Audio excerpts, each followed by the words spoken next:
and today's topic is how to select a good name, logo, and how to differentiate yourselves from the competition. All right, so picture yourself. You're walking into this grocery store aisle and you see all of these different products and all of these different brands. Brands are used to help differentiate you from the competition. So you can use colors, you can use different product designs, you can have mascots, you can emphasize the quality of your products.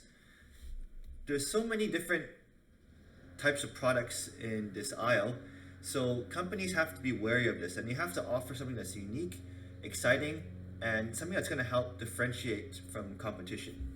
So sometimes you have these kid-friendly brands and they're going to create specific mascots like Lucky Charms or Tricks, where other brands maybe focus more on the healthier side nature of their products. So it's very heart healthy, maybe they have real quality products. So you can use a variety of these different characteristics and advertising to make yourselves stand out and to make yourselves unique. So what is a brand? Businesses want to stand out from their competition, and they do so through a practice that helps customers identify their product and their service. So a brand is a brand name, logo, slogan, or design that is used to differentiate a business or product from its competition. Okay, so brands are like personalities. They're sort of like separate identities. They are how consumers perceive your business. So you look at companies like Red Bull. Red Bull is a very exciting company. When consumers think about their products, they think about the energy drinks, the special promotional events that they do, like Crashed Ice, or maybe even a time that they launched somebody from that space capsule and they sort of leaped down into the earth. You can also look at brands like Google and Microsoft, which are very technology-oriented companies, and they are very competent brands. Tiffany, Gucci, and Apple are very sophisticated brands.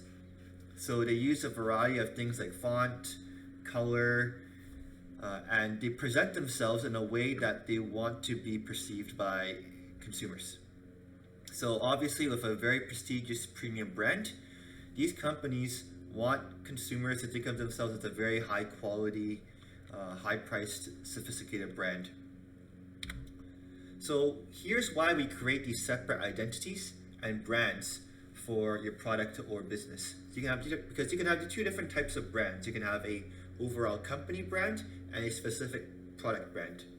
So first, consumers like brands because brand names promote comfort, safety, they can provide psychological rewards, help to improve decision making, and promote more variety and choices, so it's easier to find information. So imagine you're a traveler and you're looking for toothpaste in a foreign country. So maybe you don't understand the language, but you recognize the Colgate toothbrush and toothpaste because of their logo and the way that they're presented on the products. So in the consumer's mind, when they see this product, it's going to help them because they like the specific brand, maybe they provide some comfort, and they know it's going to be a good quality brand, so they're going to purchase this brand. And they also know to avoid other things because maybe they don't like certain brands. So they help to signal certain characteristics. So businesses also like brands because it helps to promote repeat purchases, it helps to create and develop an image, and it helps to communicate distinctive brand differences. Because maybe a certain company is really good at one thing, and this is going to improve the credibility and help defend against competition. So everybody knows about the Harley Davidson motorcycles. As you can see over here with this logo, your immediate sort of image of this company is you see those motorcycles, and this helps this company to fight against competition. So one of the first things that you're going to do when you set up your business is you need to create a brand name or a company name. So here are some of the characteristics that you can think about when you select a good brand name. You can use an acronym or initial. You can create something that's accessible, unique, and easy to pronounce. You can select something that's related to the product itself, which has some meaning. You can make it short and easy to spell, or you can actually reference the specific location of your business. So when I was teaching this course called e-commerce, we were working on this entrepreneurial project and we had to select a brand name. It actually took us almost 2 full classes to really select a brand name that's going to be unique, distinct, and help to separate itself from the competition. So what our class did was we just wrote a whole bunch of names based on these sort of characteristics, and then we selected one that we felt was really good and best represented the values that we wanted to exude with our brand. So you can use things like acronyms or initials like IBM, IKEA, like JC Penney. That should be Penney. You can use things like, you can make it unique, accessible and easy to pronounce. So Apple, Google, and Sony are very sort of short words, easy to spell. You can select things that are related to the product and has some meaning, like Best Buy, because Best Buy sells products that are quite affordable and well priced. You can select things that are short and easy to spell, like Canon, Audi, or Samsung. Or you can reference the specific location if you want to sell to people within your neighborhood. So here's an example of a good brand name. Twitter is a good example of a brand name, and they're how a company is identified. So you want to make sure that your brand name is distinct and unique. So Jack Dorsey, co-founder of Twitter, explains that they were looking for words in a dictionary, and the word Twitter was unique because it was a short burst of inconsequential information, and the logo also contributes to this sort of theme of like a short message, and this represents the brand very well. So next thing you want to do is you have a brand name, something that you think represents the brand well. So now you're going to select a logo. So when you create logos, there's a few different types of logos you can choose from. The first one is based upon letters. So you can use a stylized rendering of a company's initials. So you can use a few letters, and you can use like Socks, Chanel, General Electric. Or you can actually type out the word itself, and this word is going to be your company logo and brand. So in this case, it's Google, Toys R Us, or Sony, and it's the actual word itself. So these two are based on letters. The second one is based on visuals and symbols. So you have things like the World Wildlife Foundation, you have the Vancouver Canucks, NBA, Target, and you have a handicap sign. So you also notice that logos can combine a few things. So in this case, there's a picture and a monogram. And over here, you have a picture and the actual word itself. So you can actually combine a few types of logos to create your logo. You can also have abstract symbols. Now, abstract symbols carry a visual message, but they're not actually representative of actual things. So you can't go into the forest or wildlife and look for any of these logos because these are very abstract images. So like Nike, Pepsi, Adidas, and Google. So when you're creating logos, there's a few things that you need to keep in mind. First, keep it simple and don't keep it too complicated. All of these logos are very simply drawn. So you have the McDonald's logo, we have Twitter, you have Apple, Nike. So they're very unique, distinctive, and they're easy to recognize. Second, this is a common mistake with a lot of small businesses. If you have a brand that people recognize and it's popular and there's a lot of brand equity or recognition, don't change it around too much. So you want to make sure that this sticks in the eyes of your consumers, because if not Microsoft, but McDonald's was to change their colors from red to yellow to maybe like blue or green, then in the eyes of consumers, it would create a lot of confusion. So you want to make sure that your brand sticks and that it's distinctive and you don't change it around too much. You also want to select your target market and your business, be original and unique, and also use colors effectively. So more on that in a bit.